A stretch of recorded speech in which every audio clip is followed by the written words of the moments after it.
ଗୃହଲକ୍ଷ୍ମୀ ଅପାଦେ ବି ଆଗକୁ ବଢ଼ ନାହିଁ।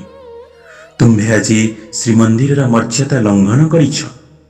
ଜଣେ ଚଣ୍ଡାଳୁଣୀର ହାତରୁ ନୈବେଦ୍ୟ ଗ୍ରହଣ କରି ତୁମେ ଅପବିତ୍ର ହୋଇଯାଇଛ। ଏ କଣ କହୁଛନ୍ତି ପ୍ରଭୁ? ଭକ୍ତି ପାଖରେ ପୁଣି ଜାତୀୟ ଜାତିର ବିଚାର କୋଉଠୁ ଆସିଲା? ଶ୍ରିୟା ଜଣେ ନାରୀ, ଜଣେ ଭକ୍ତ, ତାର ଶ୍ରଦ୍ଧା ମତେ ତା କୋଡ଼ିଆକୁ ଟାଣି ନେଇଥିଲା। ସେସବୁ ମୁଁ ଜାଣେ ନାହିଁ। ବଡ଼ ଭାଇ ବଳଭଦ୍ରଙ୍କ ଆଦେଶ, ତୁମେ ଚଣ୍ଡାଳୁଣୀ ଘରକୁ ଯାଇ କୂଳ ମଜାଇଛ। ଶାସ୍ତ୍ର ଓ ଆଚାରକୁ ଅବମାନନା କରିଥିବାରୁ ତୁମକୁ ଏ ମନ୍ଦିରରେ ଆଉ ସ୍ଥାନ ମିଳିବ ନାହିଁ। ପ୍ରଭୁ, ଆପଣ ତ ଜଗତର ନାଥ। ଆପଣଙ୍କ ପାଇଁ କଣ ଚଣ୍ଡାଳ ଆଉ କଣ ବ୍ରାହ୍ମଣ? ଆତ୍ମା ତ ସମସ୍ତଙ୍କର ସମାନ।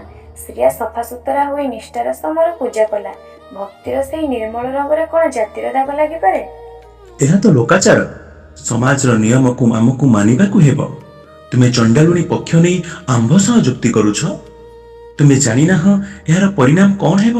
ପରିଣାମ ଯାହା ହେଉ ପଛେ ପ୍ରଭୁ, ଯଦି ଜଣେ ନିଷ୍ଠାପର ଭକ୍ତର ସେବା ଗ୍ରହଣ କରିବା ପାପ, ତେବେ ମୁଁ ସେହି ପାପ ବାରମ୍ବାର କରିବି। ଯେଉଁଠି ନାରୀର ଭକ୍ତିକୁ ସମ୍ମାନ ନାହିଁ, ଯେଉଁଠି ଜାତିଭେଦ ଭକ୍ତିଠାରୁ ବଡ଼, ସେଠି ମୋର ରହିବା ଅନାବଶ୍ୟକ। ତେବେ ତେବେ ତୁମେ ଚାଲିଯିବାକୁ ପ୍ରସ୍ତୁତ? ହଁ ପ୍ରଭୁ, କିନ୍ତୁ ମନେ ରଖନ୍ତୁ, ମୁଁ ଯାଉଛି ସତ, ହେଲେ ମୋ ବିନା ଏ ଶ୍ରୀମନ୍ଦିର ଶ୍ରୀ ଉଭେଇ ଯିବ। ଆପଣ ଦୁଇ ଭାଇ ଅନ୍ନ ବିନା ଦାଣ୍ଡେ ଦାଣ୍ଡେ ବୁଲିବେ। ସେଦିନ ଆପଣ ବୁଝିବେ ଯେ ଜାତି ନୁହେଁ, ଭକ୍ତି ହିଁ ଶ୍ରେଷ୍ଠ। ଆଉ ସେଇ ଚଣ୍ଡାଳୁଣୀ ହାତରୁ ଅନ୍ନ ନେଲେ ହିଁ ଆପଣଙ୍କୁ ମୁକ୍ତି ମିଳିବ। ଶ୍ରୀହୀନ ହୋଇଲା ଶ୍ରୀମନ୍ଦିର, ଲକ୍ଷ୍ମୀ ଠାକୁରାଣୀ ହୋଇଲେ ବାହାର।